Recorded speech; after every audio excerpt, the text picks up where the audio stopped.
With my soul I have desired thee in the night. Yea, with my spirit within me will I seek thee early. For when thy judgments are in the earth, the inhabitants of the world will learn righteousness. Before we begin our study, we must establish what are these judgments and when do they take place. This is important because Isaiah 26 verse 9 seems to be a conundrum, yea, a paradoxical text.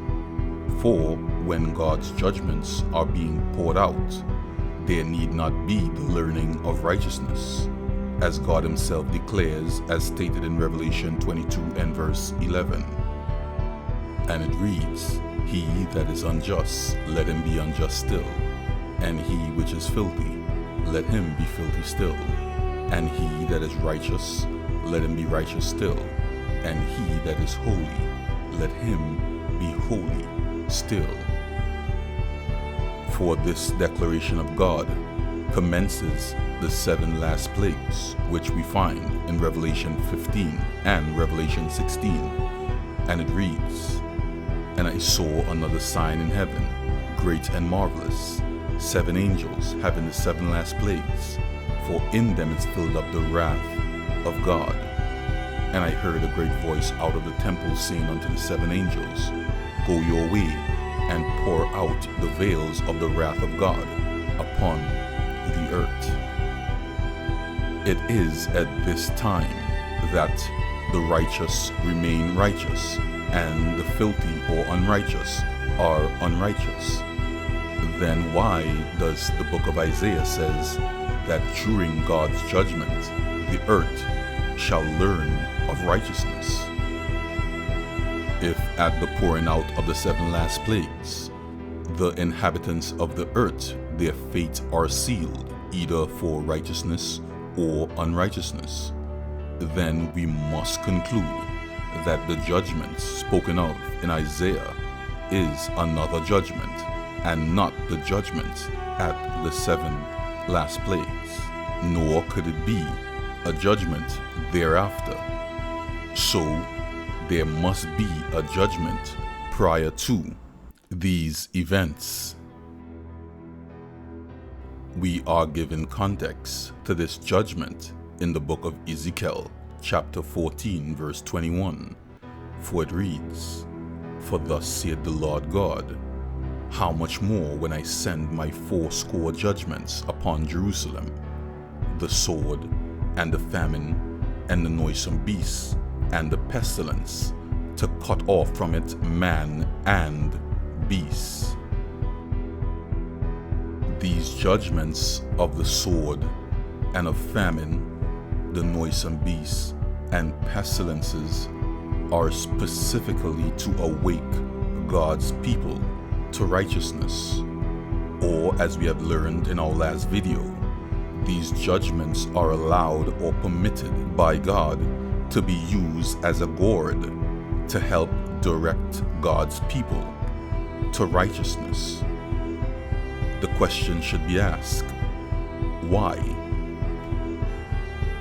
We are given the answer in Matthew 24, and it reads, For nation shall rise against nation, and kingdom against kingdom, and there shall be famines and pestilences and earthquakes in divers places. All these are the beginning of sorrows. Then shall he deliver you up to be afflicted, and shall kill you, and ye shall be hated of all nations, for my name's sake. For we are told that when we see these events take place, that it is the beginning of sorrows. Verse 9 tells us the event which is to soon follow, and that is persecution for Bible-believing Christians. Therefore, God is telling us before this time of persecution begins, it is imperative for Christians to learn of his righteousness, for his righteousness will be a key factor for their success during this time of persecution. But what is his righteousness, and why should we learn it? For us to understand what it is and why we should learn it, we must go back to the beginning and understand who is God. For God was there in the beginning.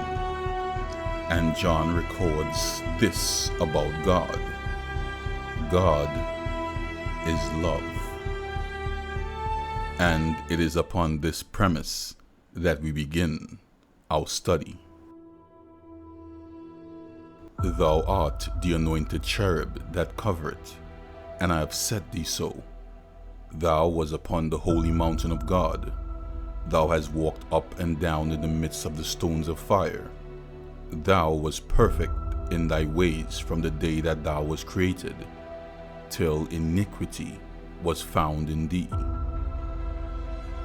So Lucifer, the first created being, perfect in all his ways, even having the position of a covering cherub. In the passing of time, this anointed cherub sinned. Iniquity was found in him. Some may ask the question, why would God create a being with the possibility or probability of sinning? This is because God is love. The mere nature of God is a nature of love, and love expresses itself. Thus, the act of creation is an expression of love. For an omniscient God foresees that his love, unboundless love, needs to be shared, and he creates beings whom he can share his love with. Therefore it is written, before I formed thee in the belly, I knew thee. Thus, as a parent anticipating the birth of a child in order to express its joy and love towards that child, in like manner, our God of love desired to express his love towards his creation. Hence, God created beings who can be recipients of love and beings that can regurgitate that love. Thus, Lucifer had the opportunity to be obedient or to disobey. He was a free moral agent. Lucifer, once a recipient of God's love, and one who regurgitated that love to all, now found himself envying God and used his will and power to deceive 1/3 of the angels. But what caused Lucifer to rebel in heaven? This perfect being filled with love, now filled with malice. Why had hatred consumed him? The answer we find in the book of Isaiah. How art thou fallen from heaven, O Lucifer, son of the morning? How art thou cut down to the ground which did weaken the nations? For thou hast said in thine heart, I will ascend into heaven.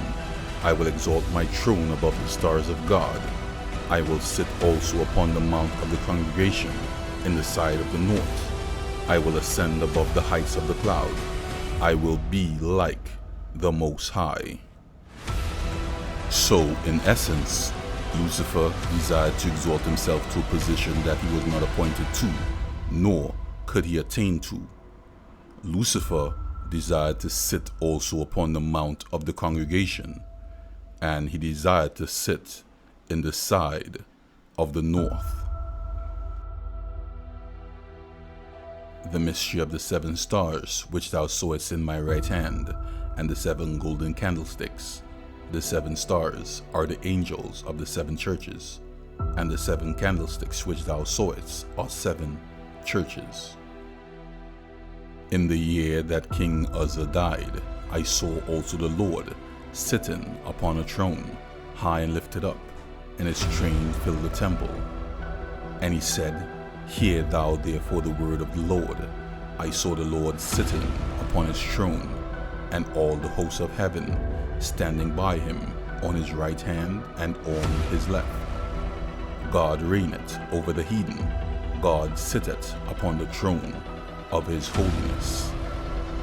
And he carried me away in the spirit to a great and high mountain, and showed me the great city, the holy Jerusalem, descending out of heaven from God.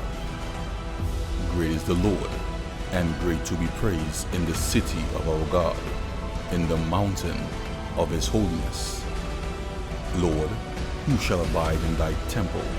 Who shall dwell in thy holy hill? So Lucifer desired to exalt himself above the stars, or the angels of God. Lucifer desired to sit, or rule, or be ruler, also upon the mount, or the holy mountain, holy hill, the tabernacle, the holy Jerusalem, or the city of God. And Lucifer desired to sit in the side of the north. For the Bible alludes to the fact that he who sits in the sides of the north rules over the mount of the congregation. But what is in the side of the north? Or, to be more specific, who is in the side of the north? And why would Lucifer seek such an ambitious goal? To find that out, stay tuned till next time.